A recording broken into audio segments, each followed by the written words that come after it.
എനിക്ക് ഇപ്പൊ തന്നെ തിരിച്ചു പോണം. ഈ രാത്രിയിലോ? ഈ സമയത്ത് താൻ പെരുവഴിയിലെത്തിയാൽ പിന്നെ തന്റെ ശവം പോലും കിട്ടില്ല. രാമനാഥൻ സാർ വിചാരിച്ചാൽ തനിക്ക് കലാരംഗത്ത് രക്ഷപ്പെടാം. ഒരുപാട് പിടിപാടുള്ള ആളാ. ഇന്ന് മുൻനിരയിലുള്ള പല നർത്തകികളും സാറിന്റെ അനുഗ്രഹം കൊണ്ട് രക്ഷപ്പെട്ടവരാ. വേണ്ട, എനിക്ക് അങ്ങനെയുള്ള അനുഗ്രഹങ്ങൾ ഒന്നും വേണ്ട. എന്നെ തിരിച്ചു കൊണ്ടുപോയി ആക്കാനാ പറഞ്ഞത്. ഒരു നാട്യക്കാരിക്ക് അഹങ്കാരം പാടില്ല. അവൾ വിനയാന്വിതയായിരിക്കണം. ഞാൻ നാട്യക്കാരി അല്ല. നാട്യക്കാരി എന്നാൽ കപടമായ അഭിനയം കാഴ്ചവെക്കുന്നവൾ എന്നല്ല അർത്ഥം. നാട്യം, നൃത്തം, നൃത്തമറിയാവുന്നവൾ. നല്ലളം ഭഗവതി കാവിലെ പൂരത്തിന് ഞാൻ നിന്റെ ബാലെ കണ്ടത്. നിന്റെ നാട്യപ്രകടനം എന്നെ അത്ഭുതപ്പെടുത്തി. നിന്റെ നൃത്തം ശരിക്കും ഒന്ന് കാണണം എനിക്ക്. അതിനാ നിന്നെ ഇങ്ങോട്ട് വരുത്തിയത്. എന്റെ നൃത്തം കാണാൻ ആഗ്രഹം ഉണ്ടെങ്കിൽ അടുത്ത ബാല എവിടെയാണെന്ന് ട്രൂപ്പിൽ അന്വേഷിച്ചാൽ അറിയാം. അവിടെ വന്ന് കണ്ടോളൂ. കൊള്ളാം, മിടുക്കി. നിന്റെ തന്റെ ഇടം എനിക്ക് ഇഷ്ടപ്പെട്ടു. കലാകാരിയായാൽ ഇങ്ങനെ വേണം. പക്ഷേ ഉത്സവപ്പറമ്പുകളിൽ ആയിരങ്ങളുടെ മുമ്പിൽ നൃത്തമാടുന്ന നിനക്ക് എന്റെ മുമ്പിൽ ആടാൻ വയ്യ എന്ന് പറയുമ്പോഴുള്ള വിരോധാഭാസമാണ് എനിക്ക് മനസ്സിലാവാത്തത്.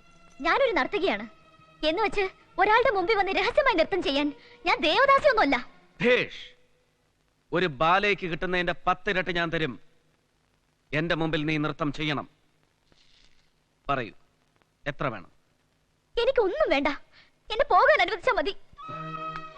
പിന്നെന്തിനാ നിന്നെ ഇങ്ങോട്ട് കെട്ടിയെടുത്തത്? എന്നെ നിനക്ക് ബോധിച്ചില്ലേ? ഞാൻ ആരാണെന്നറിയോ? കണ്ണോത്ത് രാമനാഥന് സംഗീതവും നൃത്തവും ആത്മാവിന്റെ ഭാഗമാണ്. അറിയില്ലെങ്കിൽ ഈ നിൽക്കുന്ന ഉദയനോട് ചോദിച്ചു നോക്ക്. അവൻ ഇതിനു മുമ്പ് നിന്നെ പോലെ പലരെ ഇവിടെ കൊണ്ടുവന്നിട്ടുണ്ട്.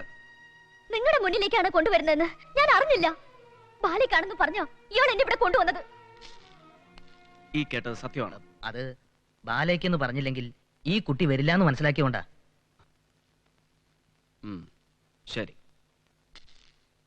കുട്ടി ഏതായാലും ഇതുവരെ വന്നതല്ലേ, വേഗം വീട്ടിലെത്തിക്കാൻ. പോകുന്നതിന് മുമ്പ് എനിക്ക് നിന്റെ നൃത്തം ഒന്ന് കാണണം. നൃത്തം ചെയ്ത് ജീവിക്കുന്നവളാ ഞാൻ എന്ന് വെച്ച് കാശിന് വേണ്ടി അത് വിൽക്കാൻ ഞാൻ തയ്യാറല്ല. നിൽക്ക്. ആശിച്ചതെല്ലാം നേടിയെടുത്തവനായി രാമനാഥൻ. രാമനാഥന്റെ ബംഗ്ലാവിൽ വന്ന ഒരു പെണ്ണും എന്നെ ധിക്കരിച്ചിട്ടില്ല, ധിക്കരിക്കാനാവില്ല. നൃത്തം ചെയ്യണമെങ്കിൽ കാലിലണിയാൻ ചിലങ്ക വേണമല്ലേ? ദാ സ്വർണ്ണ ചിലങ്കകളാണ്. ലക്ഷണമൊത്ത നർത്തകിയാണ് നീ. ചലനത്തിൽ ലാസ്യ ചാരുത നിറഞ്ഞവൾ. അതാണ് എന്നെ കൂടുതൽ അടുപ്പിച്ചത്. ചിലങ്ക കെട്ടിക്കോളൂ.